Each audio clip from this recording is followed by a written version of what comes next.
Hi everyone. In this last part of the tutorial, we'll be finishing to model the doghouse and a few more details. We'll also learn to add material color to our objects. Lastly, we'll set up a camera and take a final render using Eevee. So that way you can have an image to save out. So let's get to it. Chances are your 3D cursor is off in another spot. So let's go ahead and select the doghouse and press Shift S, cursor to selected. We're going to add a cube. Let's shrink it down and bring it out. And we're basically going to size this where we're going to poke a hole into the doghouse using a modifier. Let's apply the scale. Let's go into edit mode on this object. Let's go ahead and maybe shrink it down just a little more on the x-axis here, making it a little bit more narrow. But it's up to you how wide you want this hole to be. While in edit mode, I'm going to select these two edges, and I'm going to bevel by pressing Ctrl B. And I'm going to add a few loops here to make it nice and curvy, perhaps right around here, and left click. So it's going to be up to you how you want to shape this. Let's go back to object mode. So we're going to use this as a cutter. And just to help us out, let's go ahead and name this object. So F2, let's name this the doghouse cutter. From here, we're going to select the object properties with this orange icon. You're going to scroll down onto viewport display, scroll down a little bit more, and we're going to select display as wire. That way, when we select this object and do any edits, we can still see the edges and vertices. Okay, we are now going to select the doghouse, and we're going to go to this new tab here, which is the modifier properties with this blue wrench icon. We're going to add modifier. Under generate, we're going to go to Boolean. Okay, so nothing's happening yet because we need to select the object that we're going to use as the cutter. So we can search it by typing in the name or select the eyedropper to select the object. In this case, I'm going to go ahead and type it since we named it as doghouse cutter. And now you can see that it made a difference here and basically poked a hole. So when I take this object and move it inwards a little bit more, maybe move it upwards, you can see that it's cutting into our doghouse. So from here, you can rearrange this to move it to make the hole. You can also size it. So scale and then X to make it maybe wider, scale and then Y to make it longer. Just be careful if you go too long, it might poke all the way through and you'll have, a hole on the backside. So just keep that in mind. So maybe I'll scale it smaller. Get it to a shape that you are happy with for the hole on this doghouse. While we have this here, I'm actually going to duplicate the cutter. So Shift D, Z to bring it up, shrink it down, bring it on the outside. And I'm just going to make a little kind of decoration on the top here. Now this is going to be the second cutter. So I can add another modifier here, another Boolean. We can also search it by typing in Boolean. And for this one, let's select the second cutter. So you don't have to do this, but I just want to make one just up top as a sort of decoration for this doghouse. It's almost like a kind of a top of a barn. Or you can come up with your own shape as well.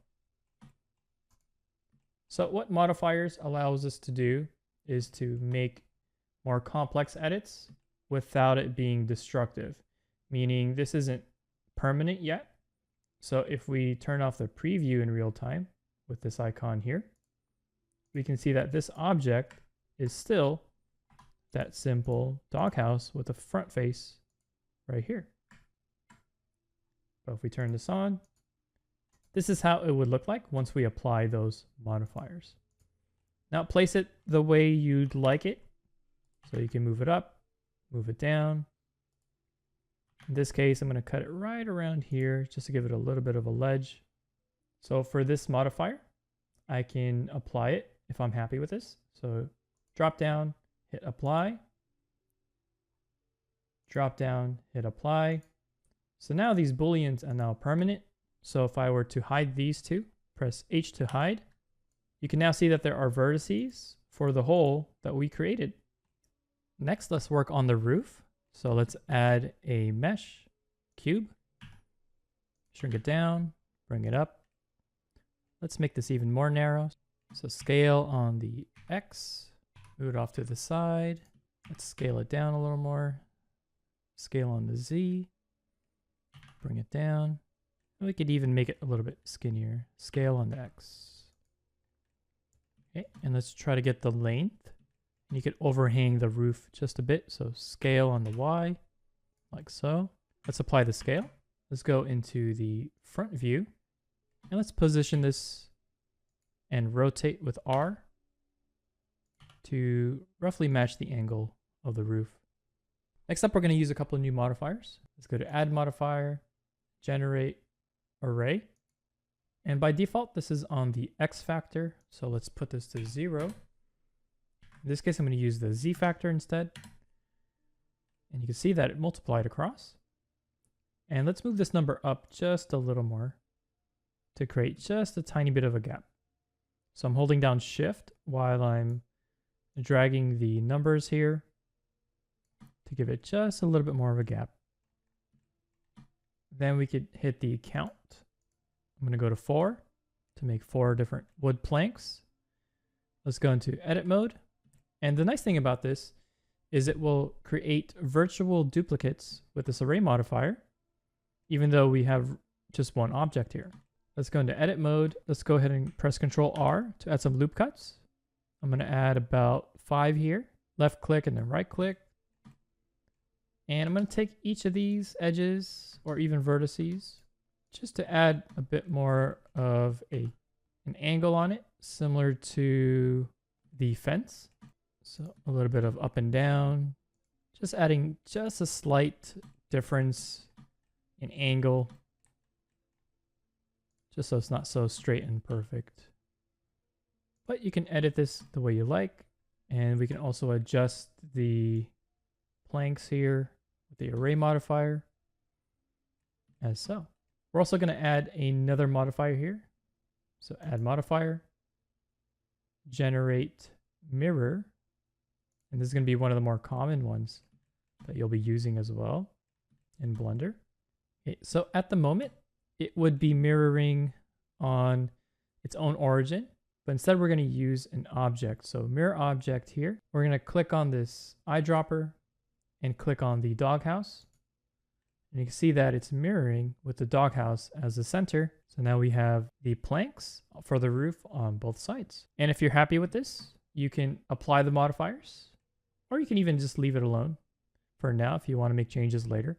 So next up, we'll add just a little bit for the top so they have a bit of a connection. But instead of adding a new object, let's go ahead and pick the doghouse object. Let's go into edit mode. Just so it's easier to see, let's hit the / to isolate it. We're going to select the top face here, and we're going to duplicate it. So Shift D, and then we can move it up by pressing Z, just so we can see it.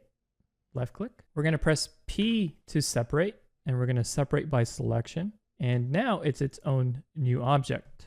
Let's go ahead and hit the / again. So while this object is selected, let's apply the scale. Let's go into edit mode, press A to select it all. Let's go ahead and change the size. So scale on the Y, make it a little bit longer. And then from here, we're going to use an extrude. So E to extrude, move it up. I'm going to select everything again. So A to select it all, or scale to X to make it a little bit wider as needed. And then from here, I'm going to add some loop cuts again. Control R, put as many as you like. And I'm simply going to just kind of move these vertices around, or even the edges, shrink it down, just to add a little more character to that shape.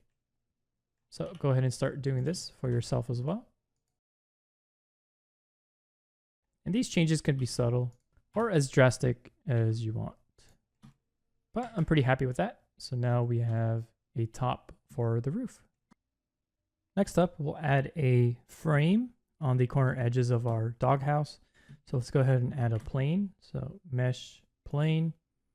Let's rotate it 90 degrees on the X. So RX 90. Let's move it up to the front. Let's shrink it down. Move it over. Scale on the X to make it skinnier. I'm going to go to front view just to get in a nice spot here on the corner. And you could play around with the height as well. But mine's going to be about this tall. I'm going to move it back a little. From here, I'm going to apply the scale and rotation. So Control A, rotation and scale.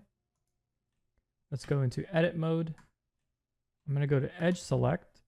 Select this edge here. I'm going to extrude E, press Y to lock it. So move it back. So we have this L shape right here. Now we can try to even it out the best we can. So I'm going to take this edge, G and then X to move it in. And right now I'm just eyeballing it, but just trying to get them fairly even. Okay, I'm going to go to object mode. And then from here, let's go ahead and add a mirror modifier. And then for the mirror object, we're going to select the doghouse. So now we have it on the front. We're also going to activate the Y axis here. So now we have it also on the back side. So even though it's just one object here on this corner with the mirror object, we have it now in all four corners. Okay, and we're going to add another modifier. So this time, we're going to go to generate and find solidify. And remember to apply the rotation and scale to make this work properly. From here, we're going to click on even thickness. And you can see that it has added a thickness to our corner. Now without it, you can see it's just a simple L-shaped plane, but with this parameter here that you can adjust the thickness, okay, we can add some volume. So in this case, I just wanted about that thick over here, and I'm going to move it into place. So G, Shift Z, and then just move it closer to that corner. There we go. And now I have a frame for the doghouse.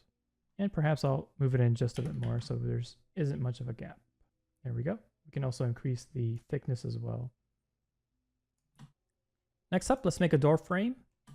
So let's select the doghouse, go to edit mode, edge select, and select the entire edge here by holding down Alt and Shift. This one is not selected, so I'm going to hold down Shift, left click. So now I have this whole frame selected. Press Shift D to duplicate, right click, P to separate by selection. Go back to object mode, find that new object here. So this is the frame. And we're going to go to edit mode. Now I'm going to press A to select it all. And then we're going to extrude by pressing E, lock it in place to Y, and pull it out. So now we have this frame. Now it's very thin, so we need some thickness. Now, before we get to this, I did run into some issues, and you may or may not, but in case you do, I'll show you how to fix it. So we're going to go to Overlays and go to Face Orientation. Now you'll notice that some are red and some are blue. Now this is the face orientation. This can cause issues with our modeling and also texturing in the future. But for now, to keep it simple, what we want to do is have the blue and the red all facing the same way. So in this case, for some reason, there are three faces here. One, Shift, left click, three faces up at the top that need to be flipped. So once you have these selected, we're going to go to Mesh, Normals, and Flip. And now you'll see that the blue is facing the same way as all these other ones. This bottom one here is also facing blue, but on the inside. So we need to flip that. So it looks like the red is on the bottom here. So we're going to go to Mesh, Normals, and Flip.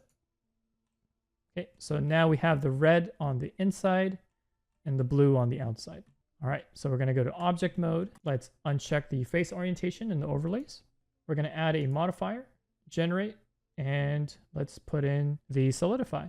And the reason we had to do that is if the normals were facing in different directions, then the solidify wouldn't work correctly, or things will look kind of deformed. But if you do run into that issue, that's how you can fix it. You can also apply the scale and rotation, as that may help as well. All right, so from here, you can change the thickness of this frame. You can also check even thickness and just get it to where you like it. And then from here, you can move it into place. There we go. So we now have a frame for this doghouse. So if you like, go ahead and pause this video and see if you can do the same method to the top one here if you'd like a frame. And I'm going to do the same thing as well, but sped up.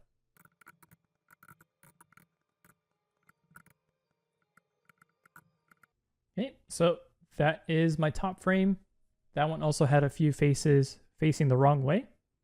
So after flipping it, the solidify modifier worked out pretty easily. Next up, I'm going to add a chimney here just as a decoration. So Shift A, once I place the 3D cursor there, and add a cylinder. Right now I have this set to 12 vertices, but it's up to you how high poly or low poly you want this. So here I'm going to try 16, shrink it down, move it into place where you'd like it. I'm going to go to edit mode, face select, E to extrude, bring it up. And perhaps here I want it to be a little skinnier, so scale it in.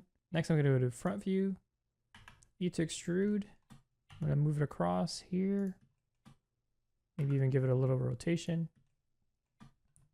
E to extrude, rotate, E to extrude. I'll shrink it down a little. E to extrude and the S to scale.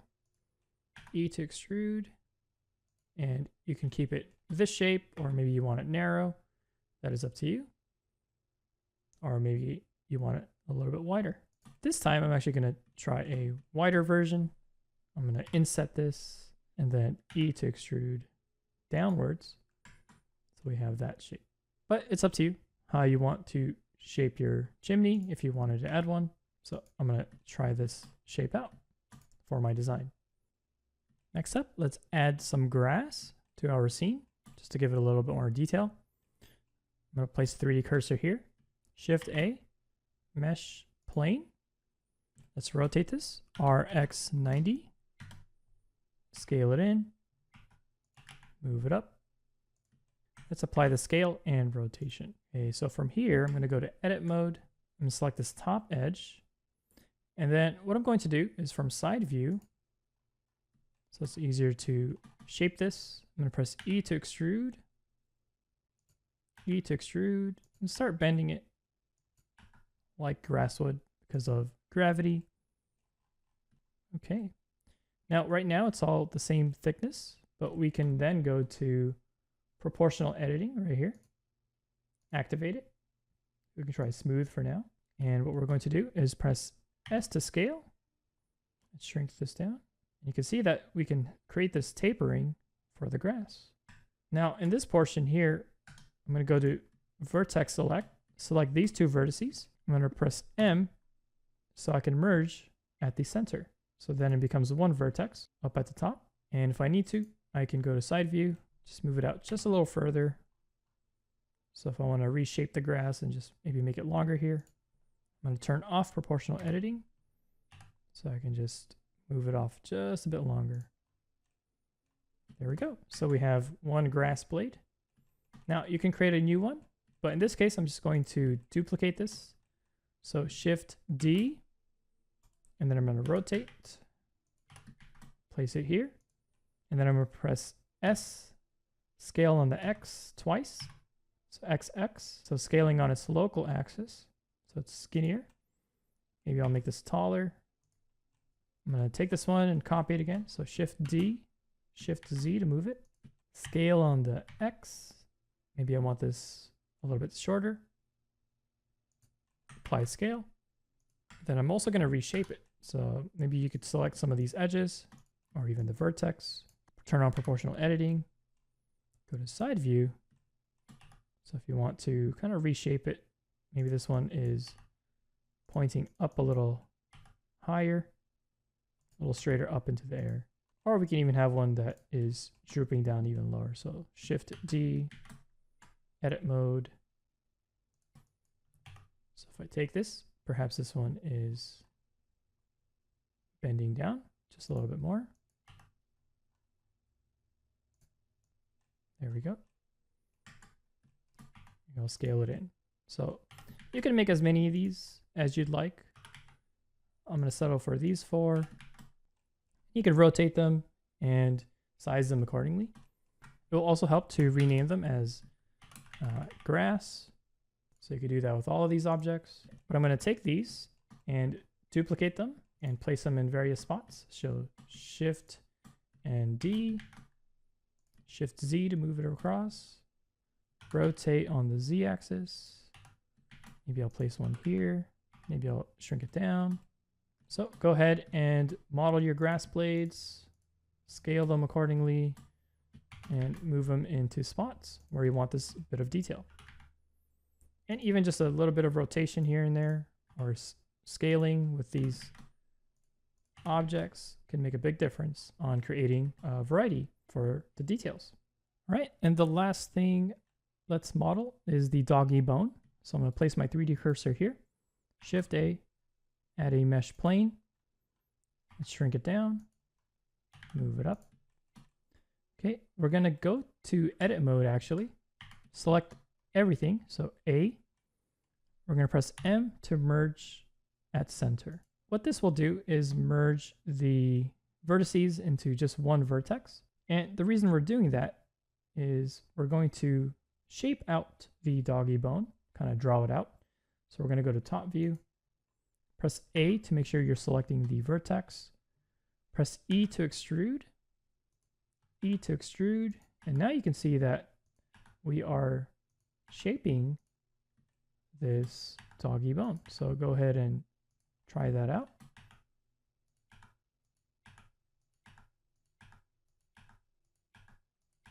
So constantly pressing E to extrude and create this doggy bone the way you'd like it shaped. Now, when you get to this bit here at the end, you're going to shift and left click the other vertex. Once you have both of them selected, you're going to press F to fill in the gap so they are both connected. Okay, so now we have this large wireframe for the doggy bone shape. You're going to press A to select it all, press F to fill it in. And then from here, we could shrink it down to size. Let's move it across. And we can then use the solidify modifier as well. Let's go ahead and apply scale just in case. And you can make this as wide as you'd like. I'll place mine right around there. And if you'd like, you can also apply the modifier. So now when we go to edit mode, we have all these vertices. Now I want to make this just a little bit rounder. So let's bevel these edges. But instead of beveling each edge, we're going to add a modifier. We can also generate a bevel modifier to round this out. And again, just be sure to apply the scale. If anything weird is going on, you could also change the amount that this is beveling over here, and also the amount of segments. So the more segments you have, the smoother it will look. I'm going to keep mine to just 2 segments, as I want to retain the low poly look, but make it smooth enough as well. So I'm going to move it down and move it into place. Maybe I'll rotate it across. And there we go. We have a doggy bone. From here, you are welcome to add more objects to your scene, make it a little bit more unique to your liking. You could even add a platform for the doghouse, just like I have on my sample preview. But for this version, I'm going to leave that one out, because from here, we are going to start adding colors to our objects. As we prepare to add color to our scene, this is best practice to reorganize your objects by naming them and putting them in certain collections. For example, I put my grass objects into this grass collection, including the ground. You can also rename a batch of objects, for example, by selecting them all. So I have these grass objects selected. You can go up to Edit, Batch Rename. Right now it's set to Selected, and I want to set the name, and I'll type in the name as grass under New. You could also just change the prefix or the suffix. In this case, I'm just going to set the name to grass. Okay. And now we have all the grass objects numbered down on this collection. I also included the doghouse objects, where the doggy bone, the bowl, and the rest of the house, all in one section. Now, since we applied the Boolean modifiers, this is a good opportunity to delete this so it doesn't show up in the render, or you can move it to a different section. But in this case, I'm just going to press X to delete these two cutters. So now we have a much cleaner set of objects for our scene before we start adding some material color. In order to see the materials and colors that we are going to add to our objects, we first need to go to the material preview mode up on the top right. Once you click this, you'll see that there are no materials and colors on our objects. Let's start with an easy one by selecting the ground. So once this plane is selected, you can then go down to the material properties. You click on New to add a new material. Then you'll see this drop-down menu, which is known as the principled BSDF by default. You can check this base color by left-clicking. You could adjust the color wheel and the value to get the type of green or maybe even dirt color that you like for the ground. And it's good practice to also name your materials. So just by typing it in, we can call this the ground grass color, enter. Let's go select perhaps one of these rocks. So rock 01 on this object, new, change the base color. This one, I want it to be sort of a gray, maybe a medium gray. You could change the temperature a little bit, but I wouldn't go too drastic by making it into a green rock. Somewhere towards the middle is fine. And pretty happy with that. And I could call this rock material number 1, or I can call it rock gray medium. The naming convention's up to you. And let's say that I want the rock over here on the left side the same color. So instead of having to make a new one, I can add a material slot with this plus icon. Once this material slot is created, I can use this drop-down menu here and select the rock M1 that I just created. And there we go. So you can see this number 2 right next to this material, which means that there are 2 users, which are these 2 objects, using this same material. And from there, you can go around and repeat this process to add materials to your different objects. So here for the fence, let's call this fence material. I'm going to make it more of a brown, so going into the range of orange and yellow here, bring down the gray slider. You can also use the numbers here as well. Or if you have the hex code, you can also paste it in or type it in this section here. And then for this one, just going to add just a bit more of a darker tint. I also don't want it too shiny. So if you'd like, you can also play around with some of these settings under roughness. So right now by default, it's at 50%. But if I turn it down to close to 0, then it's going to be super shiny.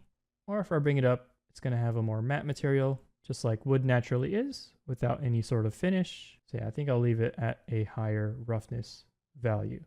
Now, you also will have cases where you have multiple objects joined into one, and I'll show you how you can assign multiple colors or materials onto a single object. So for this instance, we have this tree here, and I'm going to press Shift and left click on the tree trunk. I'm going to press Ctrl J to join the two together. And when I add a new material, let's call this tree leaves. Let's make it another green color, maybe darker. But now you can see that it's coloring in the whole object. So we want the tree trunk separated. Now, while these two are joined in a single object, we can add a new material slot. We're going to go into edit mode. Let's go ahead and make a tree trunk color. So tree trunk.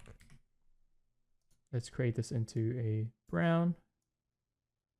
And from here, we're going to select the tree trunk base while in edit mode.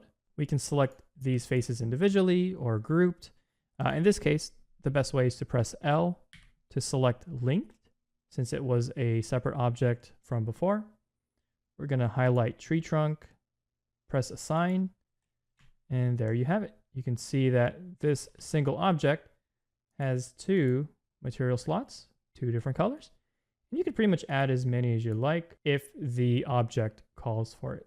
However, you can also keep some of the objects separated. For example, like this tree here, if I can just add a material slot, scroll down to tree leaves, go to the tree trunk, simply go to tree trunk for the material.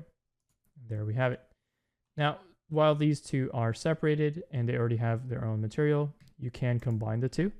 Control J, and it will designate them with a single object while still having two material slots. And that's all there is really to do some material coloring at the very basic level. So I'm going to do the same for mine, adding different colors to my objects, naming the materials. I'm going to speed this up so you can do the same with yours, and you could choose your own fun colors for your own scene.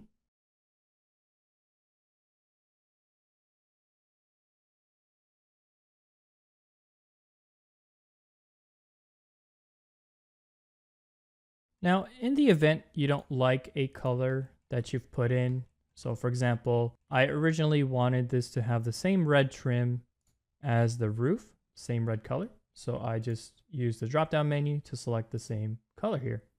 However, I'm not liking that choice and I want to change it. So the simplest way to do that is while you're selecting the object, go to the material and hit the minus icon here to remove the material slot. Add the plus icon or hit new and go ahead and make a new color as you wish. So it's that easy to select and subtract, delete a material slot, create a new one, or anything that you've already created, you can add on as well. And then from here, I'm also going to make this into more metallic object, new, chimney, and for the metal, I just want to make it a light gray. But then here, you can play around with this option. So if it's not metal, it'll be set to 0. If it's metal, you're going to want to set it to 1. So it's either metal or it isn't. And from here, you could also change the roughness as you see fit. In this case, I want to make it a little bit shiny just to get a little bit more of a highlight there. But again, that's all up to you. And from here, I just have a few more objects to color. And then we'll be in the last stretch to set up the camera, do the final render, and finish out this tutorial. So let's get to it.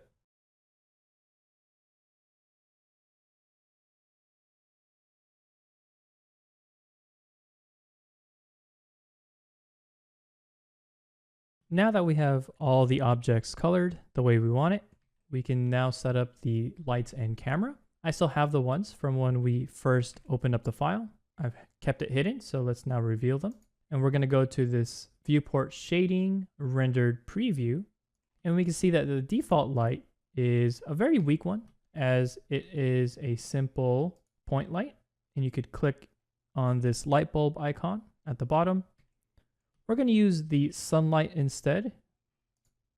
And as we switch to that, we can see that it's really strong. So let's set it to, let's say 3 for now. And we can move this just like a normal object. So G to move. And with this yellow dot, you can left click and drag to change the direction of the sunlight ray. You can position this to where you are liking perhaps the shadow shapes, or maybe you're trying to mimic a certain time of day. So it's really up to you how you want to position the sunlight. And then from here, so we can have a kind of a blue background similar to the preview that I had. We can click the world properties here with this red icon. Right now, the default is set to this really dark gray. So we're going to left click, just like the material. Let's increase this a little bit brighter. And let's turn it over to a bit more of a blue color. And you can see that because it is emitting light, it is also affecting the rest of the scene. So you can change the strength if you like, but I'm going to keep it to the default 1 and get the color that you'd like for your screenshot. You can also change the color of the sunlight as well if you want to give it a little bit more of a warmer light. So I added just a bit of a yellow tint and increase the strength to 5. Now let's set up the camera. If for any reason you deleted them, you can add it just like a normal object by pressing Shift A and add a camera or add a light source as well. For now, I have my camera already in place. And we can see that it's way up here. So once I click on this toggle camera view, or shortcut is numpad 0, I'll go into camera view. And this is basically what's going to show up in our render. We can then move the camera while we're in camera view by clicking on this lock icon. So once you left click that, it will lock the camera to your view. You can see this by the dotted red lines. You could pan around and move in Blender as you would when rotating and navigating around your objects. And this way you can position your camera where you'd like it. You could also try different navigating tools by going to View, going to Navigation, Walk Navigation, and just like in a video game, you can press the ASDW keys to move around. And you could also press Shift to kind of run and zoom in really quickly. And just position the camera where you'd like to take a screenshot. Once you're happy with the position of your camera, make sure to unlock it so you don't accidentally move it anymore. And if you just press on the middle mouse button to move away, you'll move out of the camera view. Right now, we're just gonna go to the render properties with this back of the camera icon. The default on Eevee is completely fine, but if you'd like a bit more definition in your shadows and bounce light, you can also enable the ray tracing right down here. And once you have this all set up, you just go to the render tab, F12 to render image, and it usually pops up on a separate window like this. And from here, you could go to image, save as, and you could save it as a PNG or a JPEG or any other file format that you'll need for your image. And that pretty much wraps it up. Play around with the lighting, tweak the colors as you see fit for your scene, take a few different renders. So if you're not happy with the camera positioning, you could always go back, lock it, move into a different position, maybe zoom in a little more, hit render, render image, then you'll have a different image to save out. That pretty much wraps up this tutorial. I hope you guys learned something new, and most of all, I hope you are more confident utilizing Blender, especially if you are a beginner or someone who is just getting back into the program. I look forward to doing more of these tutorials, both in 3D and also some 2D drawing and painting. So hope to see you then. Until next time, keep on creating, and I'll see you guys around.